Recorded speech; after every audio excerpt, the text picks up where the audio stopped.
So we've all heard that Mark Sanchez is in the hospital. First, it was news that he was in the hospital. Then we heard he had been arrested. Everyone started asking what Mark Sanchez did that night in Indianapolis, who he attacked, and what investigators discovered about his past. His broadcasting career is done. Fox Sports knows it. Social media knows it. We all smell a massive cover-up.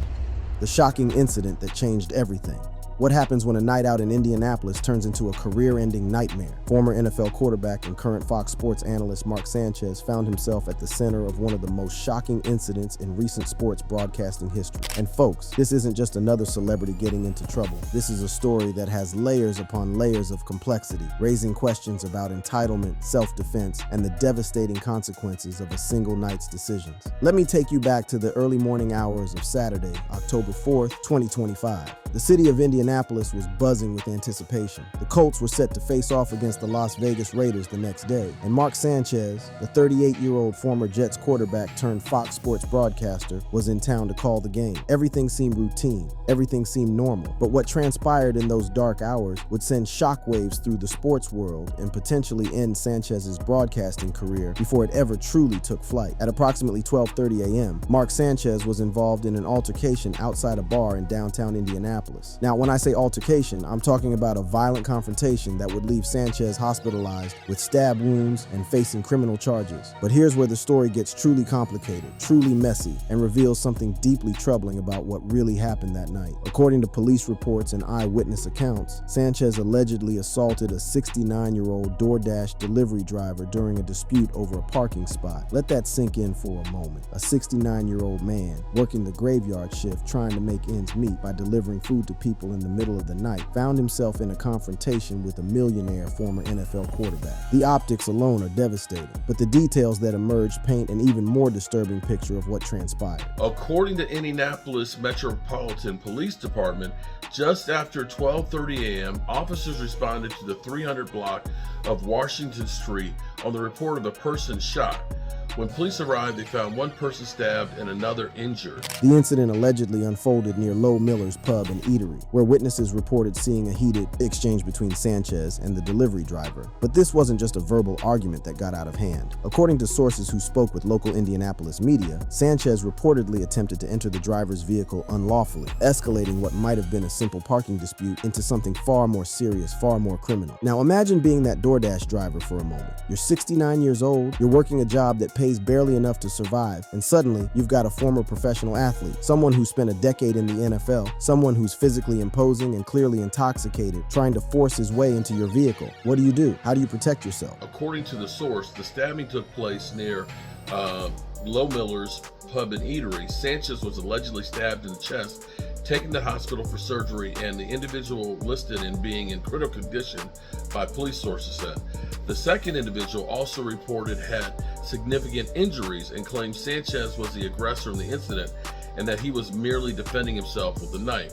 According to information that emerged from law enforcement sources, the delivery driver claimed he was acting in self-defense when he stabbed Sanchez. The driver told police that Sanchez had become the aggressor, that he had used pepper spray during the confrontation, and that he felt his life was in danger. This is a critical detail, folks, because it completely reframes the narrative from former NFL star stabbed in random attack to former NFL star stabbed after allegedly assaulting elderly delivery driver. The driver's account paints a picture of a man who was simply trying to do his job when he was told by Sanchez that he couldn't park in the alley, that he needed to leave. According to sources, when the delivery driver didn't immediately comply, Sanchez allegedly became aggressive and deployed pepper spray, forcing the driver to defend himself with the only weapon he had available, a knife he likely carried for personal protection during his late-night delivery route. Sanchez was rushed to a local hospital where he underwent surgery for stab wounds to the chest. The initial reports described his injuries as critical, and for several hours, there was genuine concern about whether the former Jets quarterback would survive. Fox Sports, his employer, issued a carefully worded statement expressing gratitude to the medical staff and requesting privacy for Sanchez and his family. But notice what that statement didn't say. It didn't address the circumstances of how Sanchez came to be injured. It didn't acknowledge the growing reports that he was the aggressor, and it certainly didn't address the elephant in the room. What was Mark Sanchez doing in a drunken altercation with a 69-year-old delivery driver in the first place? As Sanchez lay recovering in his hospital bed, handcuffed to the guardrails like a common criminal, the full weight of his actions began to to materialize in the form of criminal charges. At approximately 5:15 p.m. on October 4th, while still hospitalized and in stable condition, the Indianapolis Metropolitan Police Department arrested Mark Sanchez. Think about that image for a second. A bedside arrest, something typically reserved for the most dangerous criminals who pose a flight risk even while recovering from serious injuries. The charges were significant, even if they were only misdemeanors: battery resulting in injury, unlawful entry of a motor vehicle, and public intoxication. Each charge tells part of the story. The battery charge relates to his alleged assault on the delivery driver. The unlawful entry charge stems from his attempt to force his way into the driver's vehicle, and the public intoxication charge suggests that alcohol played a significant role in his decision-making that night. There reads in part, after further investigation and following consultation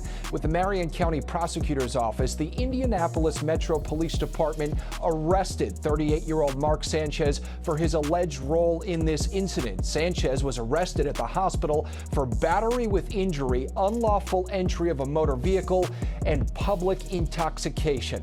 And here's another crucial detail that speaks volumes about Sanchez's mindset in the aftermath of this incident. According to some reports, Sanchez invoked his Fifth Amendment right during initial questioning. He refused to give his account of what happened, refused to cooperate with the responding police officers, refused to explain why a 38-year-old millionaire broadcaster got into a physical altercation with a 69-year-old food delivery driver over a parking space. Meanwhile, the delivery driver, the man who Sanchez allegedly assaulted, the man who was forced to defend himself with a knife, has not been charged with any crime. Police statements indicate they do not believe this was a clear case of self-defense on Sanchez's part, but rather a situation where the delivery driver had every right to protect himself from an aggressive, intoxicated attacker. The social media reaction was swift and brutal. This wasn't just sports fans expressing disappointment in a fallen hero. This was genuine anger at what many perceived as yet another example of celebrity entitlement and privilege gone wrong. Users on X, formerly Twitter, didn't hold back their contempt. The comments rolled in like a tidal wave of public condemnation. People called it a FAFO moment. That's around and find out for those not versed in internet slang, blaming Sanchez's sense of entitlement and obvious intoxication for the incident. One particularly viral comment summed up the public sentiment perfectly. "Goodbye, Mark Sanchez. Won't see him again on TV, except in court." Another user cut right to the heart of the class disparity at play. Mark was drunk and entitled in celebrity. The 69-year-old was delivering food, trying to make dollar. This is where the goodbye forever part of our title comes into sharp focus. Mark Sanchez was scheduled to broadcast the Indianapolis Colts versus Las Vegas Raiders game on October 5th, less than 24 hours after he allegedly assaulted a delivery driver and ended up stabbed in a downtown Indianapolis alley. Obviously, that didn't happen. Fox Sports quickly replaced him in the broadcast booth with former Notre Dame quarterback Brady Quinn, and the network has remained conspicuously silent about Sanchez's future with the organization. But let's be real. Does anyone actually think Mark Sanchez will be calling games for Fox Sports after this? Does anyone believe that sponsors and advertisers want to associate themselves with someone who allegedly assaulted an elderly delivery driver? A troubled past resurfaces. Now here's where this story takes an even darker turn, because this isn't actually the first time Mark Sanchez has found himself on the wrong side of the law. In fact, there's a disturbing pattern that emerged when investigators and journalists started digging into Sanchez's past, a pattern that suggests the Indianapolis incident might not be an isolated mistake, but rather part of a longer history of problematic behavior that has been swept under the rug, minimized, and forgotten. Let me take you back to April 2006, when Mark Sanchez was just 19 years old, a promising sophomore quarterback at the University of Southern California. On April 26, 2006, Sanchez was arrested by the Los Angeles Police Department on suspicion of physical maltreatment. A female USC student had come forward with allegations that Sanchez had maltreated her after a night involving heavy drinking and partying near the USC campus. The details of that night are chilling in their familiarity to anyone who's followed campus misconduct cases. Sanchez, who was 19 at the time and underage for alcohol consumption, had been out socializing and drinking. He had allegedly used a fake ID to gain entry to a bar or club, a common occurrence among college students, but still a misdemeanor offense in California. At some point during the evening, according to the accuser's report, an intimate encounter occurred that she described as non-consensual, as an assault. The Los Angeles Police Department took the accusation seriously, as they should have. They arrested Sanchez, they conducted an investigation, they collected statements from Sanchez, from the accuser, and from potential witnesses who might have been present that night. Sanchez maintained his innocence regarding the misconduct allegation, but he couldn't couldn't deny the underage drinking or the use of false identification. Those facts were established, those violations were clear. But here's where the story gets complicated, where the wheels of justice sometimes fail to turn the way we'd hoped they would. On June 3, 2006, the Los Angeles County District Attorney's Office declined to file criminal charges against Sanchez, citing insufficient evidence to support the misconduct allegation. No charges were filed for the underage drinking or the fake ID usage either, likely because those were considered minor infractions in comparison to the more serious accusation that had initially prompted the arrest. Now, I want to be very careful here because this is important to understand. The decision not to file charges doesn't mean the assault didn't happen. It means that the district attorney's office, looking at the available evidence, didn't believe they could secure a conviction beyond a reasonable doubt in a court of law. Misconduct cases are notoriously difficult to prosecute, especially when alcohol is involved, especially on college campuses where witnesses might be reluctant to come forward or where evidence can be limited to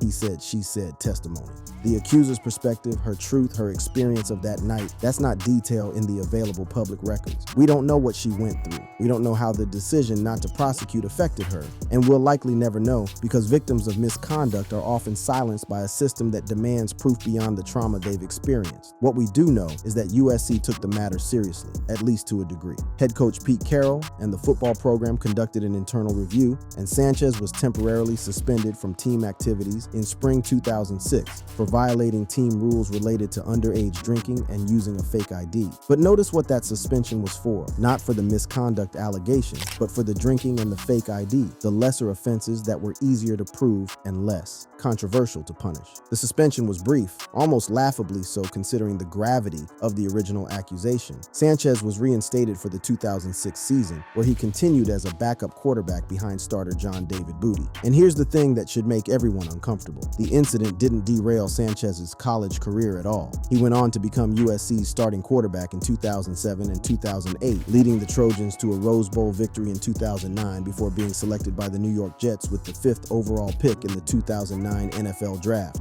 Fast forward to October 2025, and we see a similar pattern emerging. A violent incident, allegations of aggressive behavior, and a man who seems to believe that the rules don't apply to him the same way they apply to everyone else. Is it fair to connect these two incidents, separated by nearly 2 decades? Maybe, maybe not. But what we can say with certainty is that the 2006 incident established a precedent, a template for how Mark Sanchez's misconduct would be handled by institutions more interested in protecting their investment than holding him accountable. When we look at Sanchez's criminal history, and let's be clear, it's limited, but it's significant. We see only 2 documented legal encounters, the 2006 USC arrest and the 2025 Indianapolis arrest. That's it. No reports of arrests, charges, or convictions during his 10-year NFL career from 2009 to 2018. No incidents during his transition to broadcasting. No red flags that would have warned Fox Sports they were hiring someone capable of allegedly assaulting a 69-year-old delivery driver over a parking space. Sanchez married Perry Hidalgo in 2023, and by all public accounts, he had been maintaining a relatively low profile, focusing on his broadcasting career and his family life, until October 4th, 2025, when whatever demons or character flaws that led to the 2006 incident came roaring back to the surface in that Indianapolis alley. Now, let's talk about how Mark Sanchez's scandals compare to other athlete incidents, because context matters here. When we stack up Sanchez's legal troubles against the rogues gallery of athlete misconduct, we find something interesting. His cases are relatively minor compared to many high-profile scandals, especially in terms of severity, convictions, and long-term career fallout. Think about Ray Rice, whose career ended at 27 after video emerged of him knocking out his fiancée in an elevator. Or Michael Vick, who served 21 months in federal prison for running an illegal dogfighting operation. Or Henry Ruggs, whose drunk driving at 156 miles per hour killed a woman and her dog, ending his NFL career at just 22 years old. Compared to those cases, Sanchez's troubles seem almost quaint. Allegations that didn't lead to prosecution in 2006, and misdemeanor charges that are still pending in 2025. But here's the crucial difference. Those other athletes faced consequences. They lost contracts. They lost endorsements. They lost their freedom in some cases. Mark Sanchez, he's been able to maintain a successful career across 2 decades despite these incidents. The 2006 case echoes other exonerated college scandals, like the Duke lacrosse case from the same year, where 3 players were accused of rape at a team party, only for the charges to be dropped when evidence showed the accusations were false. Those players were initially destroyed in the court of public opinion before being fully exonerated and going on to successful careers. But there's a key difference. In the Duke case, the evidence clearly proved innocence. In Sanchez's case, the decision not to prosecute was based on insufficient evidence, which is a very different thing. But here's what might be different for Sanchez in 2025. He's not an elite athlete anymore. He's not on an NFL roster where his physical abilities make him indispensable. He's a broadcaster, a talking head, someone whose value is tied entirely to his image, his likability, his ability to connect with audiences. And you can't connect with audiences when they're repulsed by your behavior, when social media is filled with condemnation of your actions, when the optics of your alleged assault on an elderly delivery driver are so utterly indefensible. The Marion County Prosecutor's Office is reviewing the evidence from the October 4th incident, including probable cause affidavits, to decide on formal charges. Sanchez hasn't yet been booked into a detention center due to his medical status, but that's coming. The wheels of justice, which moved too slowly or not at all in 2006, are grinding forward in 2025. Not just Sanchez.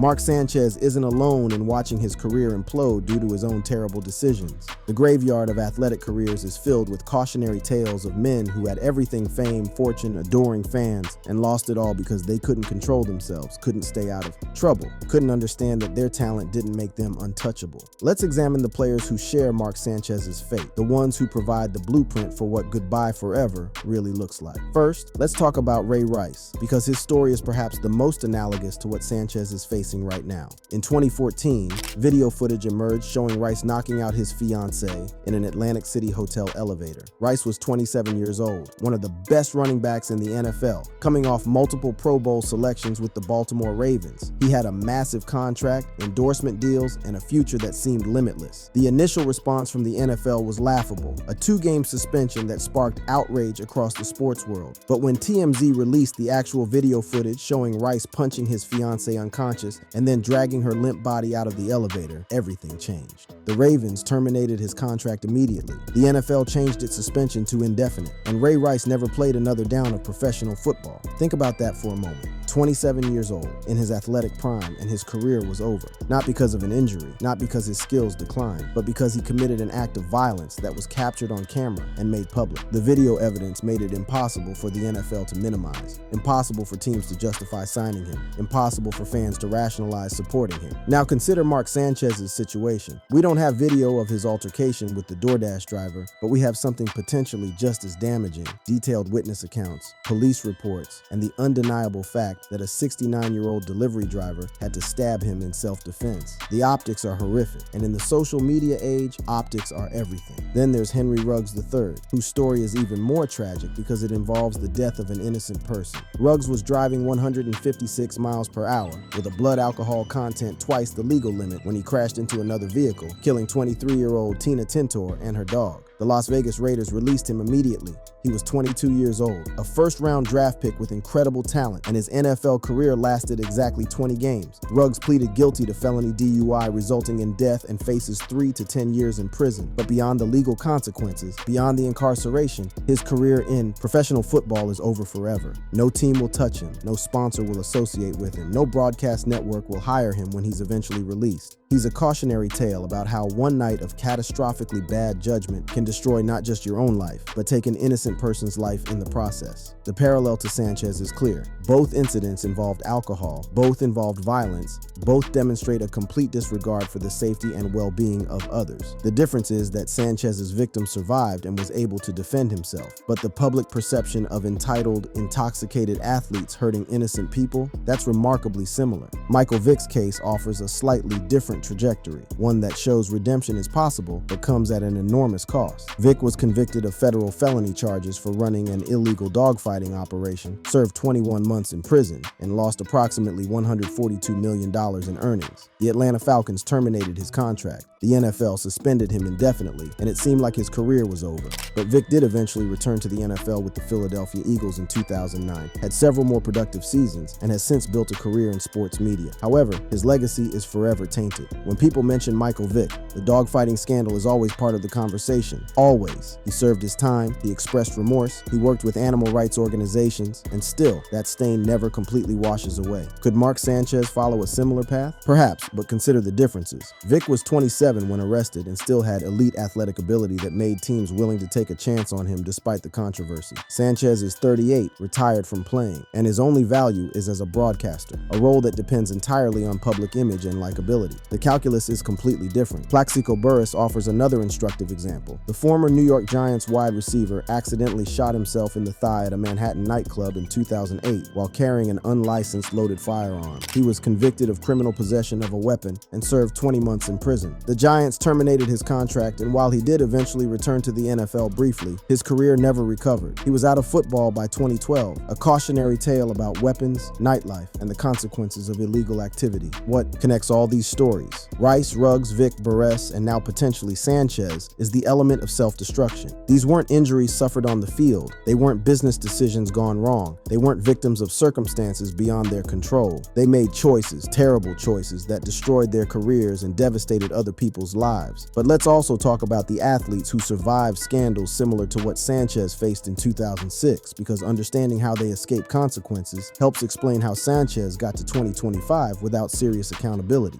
Ben Roethlisberger was accused of misconduct twice, once in Nevada in 2008 and again in Georgia in 2010. No criminal charges were filed in either case due to insufficient evidence, but the NFL suspended him 6 games for violating the league's personal conduct policy. Roethlisberger's career continued. He won 2 Super Bowls, earned over $250 million in his career, and retired in 2022 as a likely Hall of Fame quarterback. The accusations didn't end his career because he was too talented, too valuable, and because the cases didn't result in criminal convictions. Sound familiar? That's exactly what happened with Sanchez in 2006. The accusation didn't stick legally, he was too talented to discard, and the system protected him. The difference now is that Sanchez doesn't have elite talent to fall back on. He's not indispensable to Fox Sports the way Roethlisberger was to the Pittsburgh Steelers, and the cultural moment has shifted dramatically since 2006, with far less tolerance for violence and far more scrutiny of how institutions handle misconduct. Kobe Bryant faced similar allegations in 2003 when he was accused of sexually assaulting a 19-year-old hotel employee in Colorado. Charges were eventually dropped when the accuser declined to testify, and Bryant settled a civil suit privately. He lost some endorsements initially. McDonald's, Nutella, and Ferrero Spay all dropped him, but he recovered, won 2 more NBA championships, and became a global icon before his tragic death in 2020. But notice the pattern. Bryant's talent was so extraordinary that organizations were willing to overlook the allegations. His value as a player exceeded the reputational risk of associating with him. That calculation doesn't work for Mark Sanchez in 2025 because he's not Kobe Bryant on the court or Ben Roethlisberger on the field. He's a replacement-level broadcaster with significant baggage. The Duke lacrosse players from 2006 offer the closest parallel to Sanchez's USC case. 3 players accused of rape at a team party. Charges eventually dropped, full exoneration when evidence showed the accusations were fabricated. Those players went on to successful careers because they were proven innocent, because the evidence clearly supported their version of events. Sanchez's case was different. The charges weren't filed due to insufficient evidence, which is very different from being proven innocent. The careers that die suddenly, spectacularly, and permanently are the ones where the offense is so clear, so indefensible, and so well documented that there's no wiggle room for explanation or excuse. Ray Rice punching his fiancée on camera. Henry Ruggs killed someone while driving drunk at 156 miles per hour. And potentially Mark Sanchez attacking an elderly delivery driver over a parking space while intoxicated. These aren't complicated situations where reasonable people can disagree about what happened. These aren't he said, she said scenarios where fans can convince themselves their favorite player is innocent. These are clear-cut cases of athletes making catastrophically bad decisions and hurting innocent people in the process. The athletic graveyard is real,